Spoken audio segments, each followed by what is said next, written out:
നമസ്കാരം ഫ്രണ്ട്സ്. ഇറച്ചിയും മീനും മുട്ടയൊക്കെയാണ് യൂറിക് ആസിഡ് കൂടാനുള്ള കാരണം.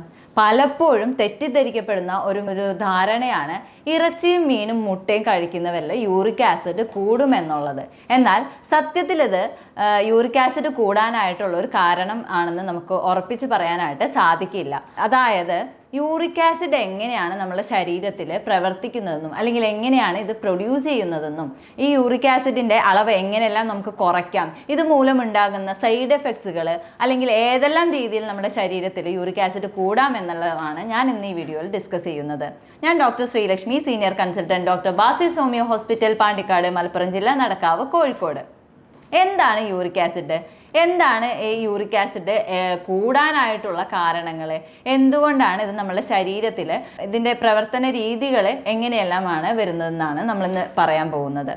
യൂറിക് ആസിഡ് എന്ന് പറഞ്ഞു കഴിഞ്ഞാൽ നമ്മുടെ ശരീരത്തിൽ ബോഡി മസിൽസൊക്കെ ഓവറായിട്ട് പ്രവർത്തിക്കുമ്പോൾ അവിടെ പ്യൂരിൻ എന്ന് പറയുന്ന ഒരു കണ്ടന്റ് ഉണ്ടാകുകയും ഈ കണ്ടന്റ് ശരീരത്തിൻ്റെ ഉപാപചയ പ്രവർത്തനങ്ങൾ മൂലമാണ് പ്യൂരിൻ എന്ന കണ്ടന്റ് നമ്മുടെ ശരീരത്തിൽ ഉണ്ടാകുന്നത്. അപ്പോൾ ഇത്തരത്തിലുള്ള ഈ കണ്ടന്റ് ഉണ്ടാകുമ്പോൾ അവിടെ യൂറിക് ആസിഡിൻ്റെ അളവ് കൂടുകയാണ് ചെയ്യുന്നത്. പലപ്പോഴും രോഗികൾ വന്ന് ഒ പിയിൽ പറയാറുള്ള ഒരു കാര്യമാണ് യൂറിക് ആസിഡ് കൂടി, ഇറച്ചി കഴിച്ചതുകൊണ്ട് യൂറിക് ആസിഡ് കൂടി, മുട്ട കഴിച്ചതുകൊണ്ട് യൂറിക് ആസിഡ് കൂടി എന്നല്ല. ഇത് വെറും തെറ്റിദ്ധാരണ മാത്രമാണ്. ഇറച്ചി കഴിച്ചതുകൊണ്ടോ മുട്ട കഴിച്ചതുകൊണ്ടോ യൂറിക് ആസിഡ് കൂടാനായിട്ട് പോകുന്നില്ല. നമ്മളെ ശരീരത്തിൽ ഓവറായിട്ട് പ്രവർത്തനങ്ങൾ നടക്കുമ്പോൾ ഈ പ്യൂരിൻ്റെ കണ്ടന്റ് കൂടിയാൽ മാത്രമേ യൂറിക് ആസിഡ് കൂടുകയുള്ളൂ. അപ്പോൾ ഈ യൂറിക് ആസിഡ് കൂടി പല ചെറിയ ചെറിയ സ്മോൾ ജോയിൻസിലൊക്കെ ഇത് അക്യുമുലേറ്റ് ആവുകയും അവിടെ ഇൻഫ്ലമേഷൻ നടക്കുകയും ഒക്കെ ചെയ്യുമ്പോഴാണ് ഗൗട്ടി ആർത്രൈറ്റിസ് എന്ന് പറയുന്ന ഈ രോഗം ഉണ്ടാകുന്നത്. പലപ്പോഴും എല്ലാവർക്കും തെറ്റിദ്ധരിക്കപ്പെടാറുണ്ട് ഇത് റുമറ്റോയിഡ് ആർത്രൈറ്റിസ് ആണോ എന്നൊക്കെ തെറ്റിദ്ധരിക്കപ്പെടാറുണ്ട്.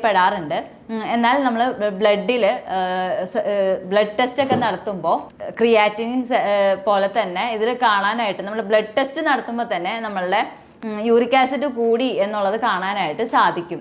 പലപ്പോഴും ഇത് തെറ്റിദ്ധരിക്കപ്പെടുന്ന ഈ അവസ്ഥയെ നമുക്ക് ഇല്ലാതാക്കാനായിട്ട് യൂറിക് ആസിഡ് തന്നെ നമ്മൾ ടെസ്റ്റ് ചെയ്യേണ്ടതുണ്ട്. മൂത്രത്തിൽ പത അധികമായിട്ട് കണ്ടു കഴിഞ്ഞ് കഴിഞ്ഞാൽ അത് നമ്മൾ ശ്രദ്ധിക്കേണ്ടതുണ്ട്. യൂറിക് ആസിഡിൻ്റെ തുടക്കമാണോ ഇത് എന്നുള്ളത് നോക്കേണ്ടതുണ്ട്. പലവരും മൂത്രാശയ അണുബാധയാണ് എന്ന് പറഞ്ഞ് ശ്രദ്ധിക്കാതെ വിടാറുണ്ട്. അപ്പോൾ അത്തരം അവസ്ഥകളിൽ യൂറിക് ആസിഡിനെ നമ്മൾ ഗൗരവമായിട്ട് തന്നെ എടുക്കേണ്ടതുണ്ട്. ഇത് സ്മോൾ ജോയിൻറ്റിൽ, ചെറിയ ജോയിൻറ്റുകളിലൊക്കെ അല്ലെങ്കിൽ ചെറിയ സന്ധികളിലൊക്കെ ഇത് അക്യുമുലേറ്റ് ആവുകയും ഇൻഫ്ലമേഷൻ സംഭവിക്കുകയും ചെയ്യുമ്പോൾ വേദന അമിതമായി കൂടുകയും അതേപോലെ നടക്കാനും ചെറിയ ഈ പേശികളെല്ലാം അനക്കാനും അല്ലെങ്കിൽ ഇങ്ങനെ നമ്മളെ കയ്യിലെ മൂവ്മെൻറ്റ്സ് ഒക്കെ കുറയുന്ന ഒരവസ്ഥ കാണാറുണ്ട്. പലപ്പോഴും തരിപ്പാണോ അല്ലെങ്കിൽ വേദനയാണോ എന്ന് പോലും തെറ്റിദ്ധരിക്കാറുണ്ട് രോഗികൾ.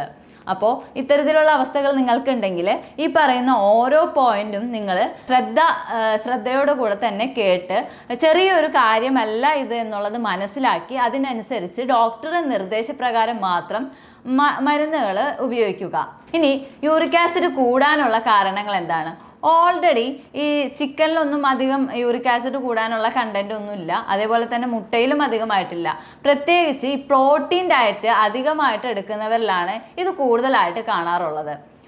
പ്രോട്ടീൻ ഡയറ്റ് എന്ന് പറയുമ്പോൾ ഇന്നത്തെ ഒരു ലൈഫ് സ്റ്റൈലാണല്ലോ പ്രോട്ടീൻ ഡയറ്റ് മാത്രം ഫോളോ ചെയ്യുന്ന ഒരു രീതി. രാവിലെ പ്രോട്ടീൻ ഡയറ്റ്, ഉച്ചയ്ക്ക്, വൈകുന്നേരം, രാത്രി വ്യായാമം ഒന്നുമില്ലാതെ തന്നെ ഇത്തരത്തിലുള്ള പ്രോട്ടീൻ ഡയറ്റ് എടുക്കുമ്പോൾ അവിടെ യൂറിക് ആസിഡിൻ്റെ അളവ് കൂടുകയാണ് ചെയ്യാറ്. പ്യൂരിൻ എന്ന് പറയുന്ന കണ്ടന്റ് പുറന്തള്ളുന്ന വേസ്റ്റ് പ്രൊഡക്റ്റ് മാത്രമാണ് ഈ uric acid. Beef, duck, mutton എന്നിവ പോലുള്ള ഇറച്ചികളിൽ യൂറിക് ആസിഡിൻ്റെ കണ്ടന്റ് ഓൾറെഡി കൂടുതലായിരിക്കും. അപ്പോൾ ഇത്തരത്തിൽ യൂറിക് ആസിഡ് കൂടുതലുള്ള രോഗികൾ ഇത്തരം ഭക്ഷണ പദാർത്ഥങ്ങൾ ശരീരത്തിലേക്ക് ഉൾപ്പെടുത്തുമ്പോൾ അവിടെ യൂറിക് ആസിഡിൻ്റെ കണ്ടന്റ് കൂടാറുണ്ട്. അല്ലാതെ ഇറച്ചിയോ മീനോ മുട്ടയോ ഒന്നും കഴിച്ചുകൊണ്ട് യൂറിക് ആസിഡ് കൂടാറില്ല.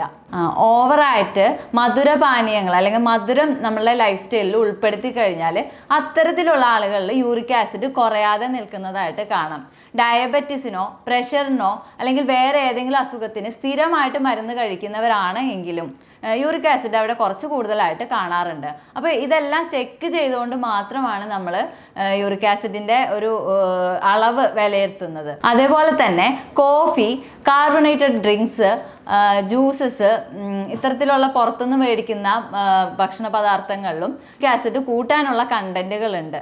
അപ്പോൾ അതും നിങ്ങൾ ശ്രദ്ധിച്ചു കഴിഞ്ഞ് കഴിഞ്ഞാൽ നിങ്ങൾക്ക് ഒരു പരിധി വരെ യൂറിക് ആസിഡിൻ്റെ അളവ് കുറയ്ക്കാനായിട്ട് സാധിക്കും. ഇനി എന്തൊക്കെ ചെയ്തുകൊണ്ട് യൂറിക് ആസിഡ് നമ്മുടെ ശരീരത്തിൽ കുറയ്ക്കാനായിട്ട് പറ്റും എന്നുള്ളതാണ് നമ്മൾ ഇനി പറയുന്നത്. തീർച്ചയായിട്ടും ഡയബറ്റീസിൻ്റെയോ പ്രഷറിൻ്റെയോ മരുന്ന് എടുക്കുന്നവരാണ് നിങ്ങളെങ്കിൽ യൂറിക് ആസിഡിൻ്റെ കണ്ടന്റ് ഇടയ്ക്കിടയ്ക്ക് ചെക്ക് ചെയ്യുന്നത് വളരെയധികം നല്ലതായിരിക്കും. അപ്പോൾ നമുക്ക് ഒരിക്കലും ഈ ഡയബറ്റീസിൻ്റെയോ പ്രഷറിൻ്റെയോ മരുന്ന് നമുക്ക് നിർത്താനായിട്ട് സാധിക്കില്ല. ഡോക്ടറുടെ നിർദ്ദേശപ്രകാരം നിങ്ങൾ തീർച്ചയായും ചോദിച്ച് മനസ്സിലാക്കി എനിക്ക് യൂറിക് ആസിഡിൻ്റെ ടെസ്റ്റ് ചെയ്യണം, അല്ലെങ്കിൽ എനിക്ക് ഈ മരുന്നുകളിൽ യൂറിക് ആസിഡിൻ്റെ കണ്ടന്റ് കൂട്ടാനായിട്ട് എന്തെങ്കിലും കാരണങ്ങളുണ്ടോ എന്നുള്ളത് വ്യക്തമായി ചോദിച്ച് മനസ്സിലാക്കേണ്ടത് അത്യാവശ്യം തന്നെയാണ്. പാലും പാലുൽപ്പന്നങ്ങളും ഇൻഫ്ലമേഷൻ കൂട്ടാനായിട്ട് ഒരു കാരണം തന്നെയാണ്. അപ്പോൾ അത്തരത്തിൽ പാല്, ഐസ്ക്രീം, ഷെയ്ക്കുകൾ, അതേപോലെ തൈര്, യോഗട്ട് ഇതൊക്കെ അമിതമായിട്ട് ഉപയോഗിക്കുന്നവർ ഇടയ്ക്ക് യൂറിക് ആസിഡ് നിങ്ങളുടെ ശരീരത്തിൽ ഉണ്ടോ എന്നുള്ളത് ചെക്ക് ചെയ്യുന്നത് ഒരു പരിധി വരെ യൂറിക് ആസിഡ് വരാതിരിക്കാനായിട്ട് സാധിക്കും.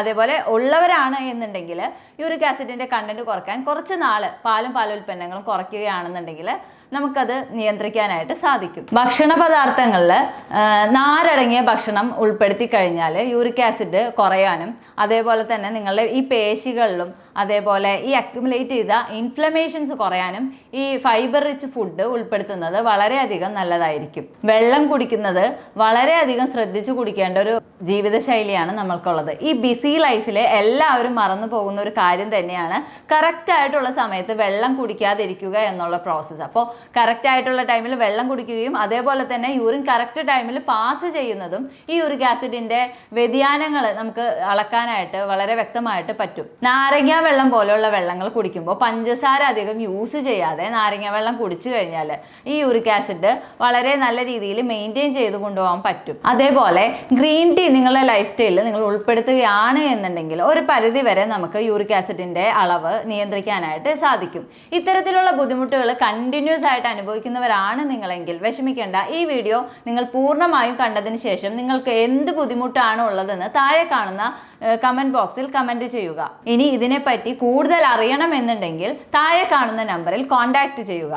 ഇത്തരത്തിലുള്ള ബുദ്ധിമുട്ടുകൾ അനുഭവിക്കുന്നവർക്കായി ഞാനും എൻ്റെ മെഡിക്കൽ ടീമും കഴിഞ്ഞ കുറേ കാലങ്ങളായിട്ട് ആർട്ടിഫിഷ്യൽ ഇൻ്റലിജൻസിൻ്റെ സഹായത്തോടെ കൂടെയുള്ള രോഗനിർണയവും മരുന്ന് നിർണയവും ഇവിടെ നടത്തി വരുന്നുണ്ട്.